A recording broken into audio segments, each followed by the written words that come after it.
Okay, back to the the second part of practice test 1. It says use sum or difference formula to find the exact value of the trigonometric function, and they give us the cosine of 15 degrees. So I'm going to use cosine of a minus b because I know the cosine of 45 and the sine of 45 and the cosine and sine of 30. So I fill in my values and I draw my two triangles that I know. So I know my 30, 60, 90. If I remember it, here's 30, 60, 90, 31, square root of 3, 2. So my cosine of 30 is the square root of 3 over 2. My 45, 45, 90 triangle is 1 over the square root of 2. Plus the sine of 45 is also 1 over the square root of 2. Plus the sine of 30.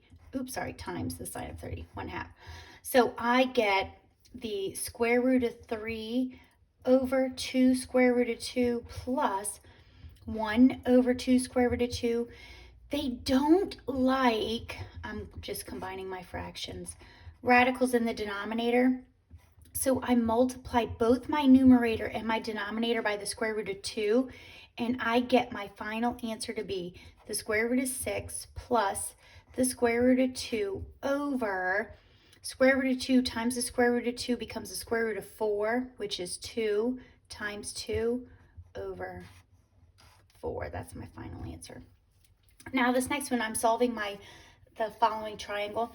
This is going to be a law of sines problem. I'm not going to go through all of it, but first I'm going to find, because I'm given two angles, I'm going to find my third angle. So if I have a 20-degree angle and a 10-degree angle, my last angle is 150 degrees.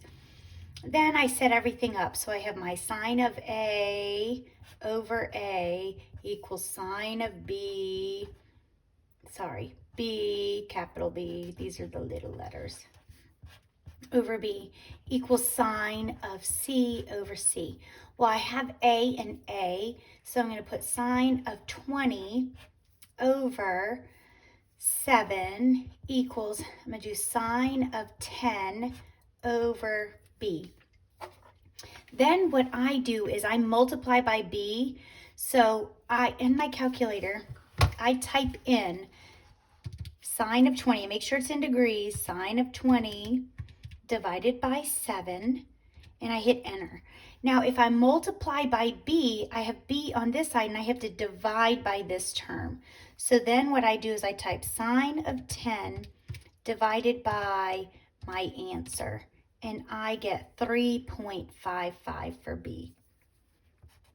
I'm going to do the same thing for both sides, for C as well, but I'm just not going to do it here.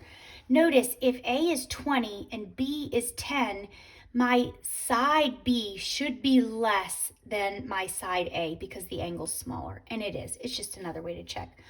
Okay, here's our composite trig function. This tangent inverse, we're going to go here first. So where is my tangent inverse is positive? In quadrant 1.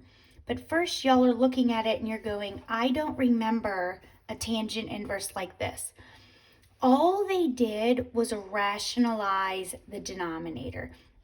So if you would multiply this by the square root of 3 over the square root of 3, you would get 3 over 3 square root of 3, or 1 over the square root of 3.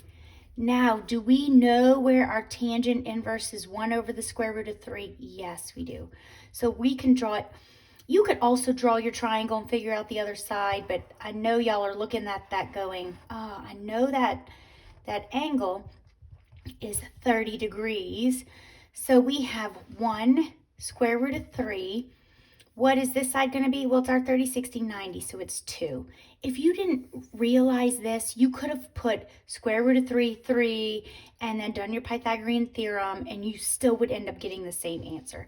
Because tangent inverse is just theta. We could call it theta. So really now we just need to find the cosecant of theta. What's the cosecant of theta? It's the hypotenuse over the opposite. So it's just 2. Your final answer is 2. This one is an area formula. They've given us all 3 sides, so we have to use this formula. S times S minus A, S minus B, S minus C. This case, we have S is going to be 1/2 11 plus 11 plus 11, or 33. So what's 1/2 of 33? I'll put it in my calculator. 33 divided by 2 is 16.5. What's 16.5 minus 11? Because I know it's going to be every side. 5.5. So what I do is I plug it into my calculator exactly like this. 16.5 times 5.5 times 5.5 times 5.5. And I do it all in one step so I don't mess anything up. Square root of 16.5 times 5.5 times 5.5 times 5.5. Close parentheses, 52.39. This baseball field problem that we're seeing last, it's a law of cosines problem. The one thing that you need to realize with this law of cosines here is that this angle here is 45 degrees. So you're going to set up your law of cosines where you're trying to find this distance. I'm not going to do all of it, but c squared equals 90 squared plus 396 squared minus 290, 396, cosine of 45, and then you take the square root. This one, I will do it. Okay, you can put everything in the calculator at the same time. So I do 90 squared plus 396 squared minus, and I do parentheses, 2 times 96 times 90 times 396 times cosine of 45. Do 2 close parentheses, hit enter. Now all I have, this is c squared, so all I do is take the square root of my answer, and that's what I get, 338.4, because I round up. And that's it. Stay tuned for the next part of the practice test.